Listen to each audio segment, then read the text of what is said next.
ಆನೇಕಲ್ನಲ್ಲಿ ಒಂದು ಕೊಲೆ ಆಗಿತ್ತು. ಅದು ಹುಡುಗಿಯ ವಿಚಾರಕ್ಕೋಸ್ಕರನೇ ಕೊಲೆ ಆಗಿತ್ತು ಅಂತ ಇತ್ತು. ಬಟ್ ಅದಲ್ವಂತೆ ಟ್ವಿಸ್ಟ್ ಸಿಗ್ತಾ ಇದೆ. ಏನ್ ಗೊತ್ತಾ, ಈ ರವಿ ಮರ್ಡರ್ ಕೇಸ್ಗೆ 2,000 ಹಣದ ವಿಚಾರವಾಗಿ ಮರ್ಡರ್ ಆಯ್ತಂತೆ. 2,000 ರೂಪಾಯಿಗೋಸ್ಕರ. ಅಯ್ಯಯ್ಯಯ್ಯ, ಏನ್ ದುರ್ಲರಪ್ಪ ನೀವೆಲ್ಲ. ಕೊಲೆ ಆರೋಪಿ ಮಾತನಾಡಿರುವಂತ ಒಂದು ಆಡಿಯೋ ಈಗ ಲಭ್ಯವಾಗ್ತಾ ಇದೆ. ಪಬ್ಲಿಕ್ ಟಿವಿಯಲ್ಲಿ ಕೊಲೆ ಆರೋಪಿ ಮಾತನಾಡಿರೋ ಆಡಿಯೋ ಲಭ್ಯವಾಗಿದೆ. ಕೊಲೆಯ ಇಂಚಿಂಚು ಮಾಹಿತಿಯನ್ನ ಕೂಡ ಬಿಚ್ಚಿಟ್ಟಿದ್ದಾರೆ. ಕೊಲೆ ಆರೋಪಿ ಮನ್ಮಥ ಮತ್ತು ಸ್ನೇಹಿತರ ನಡುವೆ ನಡೆದಿರುವಂತಹ ಸಂಭಾಷಣೆ. ಹೆಸರು ಮಾತ್ರ ಮನ್ಮಥ. ದೊಣ್ಣೆಯಿಂದ ಥಳಿಸಿ ರವಿಕುಮಾರ್ 26 ವರ್ಷ ಅವರನ್ನ ಕೊಲೆಗೈದಿದ್ರು. ಕೊಲೆಯ ಇಂಚಿಂಚು ಮಾಹಿತಿಯನ್ನ ಕೂಡ ಹತ್ಯೆ ಆರೋಪಿಗಳು ಈಗ ಬಿಚ್ಚಿಟ್ಟಿದ್ದಾರೆ. ಆಡಿಯೋ ರಿವೀಲ್ ಕೂಡ ಆಗಿದೆ. ಈಗ ನಿಮ್ಮ ಮುಂದೆ ಇಡ್ತಾ ಇದ್ದೀವಿ ಆಡಿಯೋ ಏನಿದೆ ಅನ್ನೋದನ್ನ. ನಾನು ಇವಾಗ ನಿಂಗೆ ಏನ್ ಹೇಳ್ತಾ ಇದೀನಿ ಗೊತ್ತಾ, ನೀನ್ ಬಿಟ್ಬಿಡ್ತೀನಿ ನಮ್ಮ ಅಮ್ಮನ ಹಣೆಗಳು, ನಮ್ ತಿನ್ನೋದ್ಮೇಲೆ ಹಣೆಗಳು ಇನ್ನೇನು ನನ್ ಗೊತ್ತಪ್ಪ, ನೀನ್ ಮಡ್ಲಾಡಿಲ್ಲ ಅಂತ ನಾನು ಏನ್ ಹೇಳ್ತಾ ಇದೀನಿ ಗೊತ್ತಾ. ಇವಾಗ ಈ ಗಂಗಾವರು ನಲ್ಲವರು ಸುಮಾರು ಜನ ಅನಂತ ಅವರೆಲ್ಲ ಏನಂತ ಅವ್ರು ಗೊತ್ತೇನೋ, ನೀವು ಇದ್ದಿದ್ ಜೊತೆ ಹೆಂಗ್ ಬಿಟ್ಬಿಟ್ರಿ ಅಂತ ನಮಗ್ ಫೋನ್ ಹಾಕಿ ಮಕ್ಕಾರ್ ಮಾಡ್ತಾವ್ರೆ ಮನ್ಮತ. ಇವಾಗ ಪಿಕ್ಚರ್ ಏನಾಗಿರೋದು, ಅವ್ರ ಹುಡ್ಗಿಯಿಂದ ಹೊಡೆದಿರೋದಾ? ಅವ್ರ ಹುಡ್ಗಿಯಿಂದ ಹೊಡೆದಿರೋದಾ? ಇಲ್ಲ ಸಿದ್ಧಾರ್ಥ. ಮತ್ತೆ ಅದೇ 2,000 ರೂಪಾಯಿ ವಿಚಾರ ಕೇಳೋಣ ಅನ್ಬಿಟ್ಟೆ ಹೋಗಿದ್ದಲ್ಲಿ. ಅಲ್ಲಿ ನೋಡಿದ ಅವ್ರು ವಿಡಿಯೋ ನೋಡ್ದ ನೀನ್ ಇವಾಗ ಏನಾಗೈತಂತ? ಇಲ್ಲ ನೋಡಿಲ್ಲ. ನಮ್ಮ ಅಮ್ಮನೆ ಮಲ್ಡ್ರೆ ಹಾಕ್ಬಿಟ್ಟವ್ನ, ಅವನು ಮಲ್ಡ್ರೆ ಹಾಕಿ ಸುತ್ತ ಹೋಗಿ ಪೋಸ್ಟ್ ಕ್ಲೇ ಮಾಡ್ಬಿಟ್ಟವ್ರ. ಬ್ಲೂಮ್ ಟಿವಿ ಅಲ್ಲೆಲ್ಲ ಲೇ ನಮ್ಮ ತಾಯಿನೇ ಲೇ ಸರಿ ಸೈಕ್ಲೈ ಏನ್ರಲ್ಲಿ ಹೊಡೆದಿದ್ದು? ಅಲ್ಲೇ ಇದ್ದಿದ್ದು ರಿಪೀಸ್ ಅಲ್ಲಿ. ಯಾವ ರಿಪೀಸು?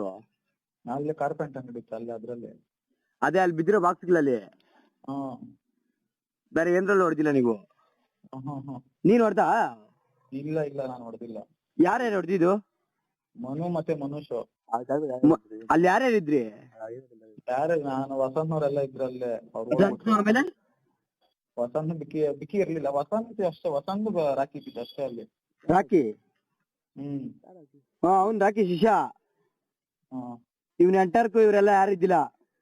ಇರ್ಲಿಲ್ಲ. ನಾನು ಇವಾಗ ನಿಂಗೆ ಏನ್ ಹೇಳ್ತಾ ಇದೀನಿ ಗೊತ್ತಾ, ನೀನ್ ಬಿಟ್ಬಿಡ್ತೀನಿ ನಮ್ಮ ಅಮ್ಮನ ಹಣೆಗಳು, ನಮ್ ತಿನ್ನೋದ್ಮೇಲೆ ಹಣೆಗಳು ಇನ್ನೇನು ನನ್ ಗೊತ್ತಪ್ಪ, ನೀನ್ ಮಡ್ಲಾಡಿಲ್ಲ ಅಂತ ನಾನು ಏನ್ ಹೇಳ್ತಾ ಇದೀನಿ ಗೊತ್ತಾ. ಇವಾಗ ಈ ಗಂಗಾವರು ನಲ್ಲವರು ಸುಮಾರು ಜನ ಅನಂತ ಅವರೆಲ್ಲ ಏನಂತ ಅವ್ರು ಗೊತ್ತೇನೋ, ನೀವು ಇದ್ದಿದ್ ಜೊತೆ ಹೆಂಗ್ ಬಿಟ್ಬಿಟ್ರಿ ಅಂತ ನಮಗ್ ಫೋನ್ ಹಾಕಿ ಮಕ್ಕಾರ್ ಮಾಡ್ತಾವ್ರೆ ಮನ್ಮತ. ಇವಾಗ ಪಿಕ್ಚರ್ ಏನಾಗಿರೋದು, ಅವ್ರ ಹುಡ್ಗಿಯಿಂದ ಹೊಡೆದಿರೋದಾ? ಅವ್ರ ಹುಡ್ಗಿಯಿಂದ ಹೊಡೆದಿರೋದಾ? ಇಲ್ಲ ಸಿದ್ಧಾರ್ಥ. ಮತ್ತೆ ನೋಡಿ ಯಾವ ರೀತಿಯಾದಂಥ ಮಾನಸಿಕತೆ ಇದೆ ಅಂತ ಹೇಳಿ. ಯಾರಿಗೂ ಯಾವ ಕಂಟ್ರೋಲು ಇಲ್ಲ. ಇತ್ತೀಚಿನ ಯುವಕರು ಎಲ್ಲವನ್ನ ಮೀರಿ ಹೋಗ್ತಾ ಇದ್ದಾರೆ. ಕೋಪ ಬಂತ, ಅತಿಯಾದಂಥ ಕೋಪ. ಕುಡಿಬೇಕಾ, ಅತಿಯಾಗಿ ಕುಡಿಯೋದು. ಯಾವ ಮಟ್ಟಕ್ಕೆ ಹೋಗ್ತಾ ಇದ್ದೀರಾ? ಒಂದು ಲಿಮಿಟೇಷನ್ ಇಟ್ಕೊಳ್ರಿ. ಮನೆಯಲ್ಲಿರೋ ತಂದೆ ತಾಯಿಗಳು ಹೇಳ್ತಾ ಇದ್ದಾರೋ ಇಲ್ಲೋ ನನಗೆ ಅರ್ಥ ಆಗ್ತಿಲ್ಲ. ಅಥವಾ ಅವರನ್ನು ಕೇಳುವಂಥ ಪರಿಸ್ಥಿತಿಯಲ್ಲಿ ಇದ್ದೀರೋ ಇಲ್ಲೋ ನೀವು ಗೊತ್ತಿಲ್ಲ. ಅವರಿಗಿಂತ ನೀವೇ ತಿಳಿದವರು, ನೀವೇ ಬುದ್ಧಿವಂತರು, ನೀವೇ ದೊಡ್ಡವರು, ನಮಗೆಲ್ಲ ಗೊತ್ತು ಅನ್ನೋ ಪ್ರಪಂಚದಲ್ಲಿ ನೀವು ಇದ್ದೀರೇನೋ ಗೊತ್ತಿಲ್ಲ.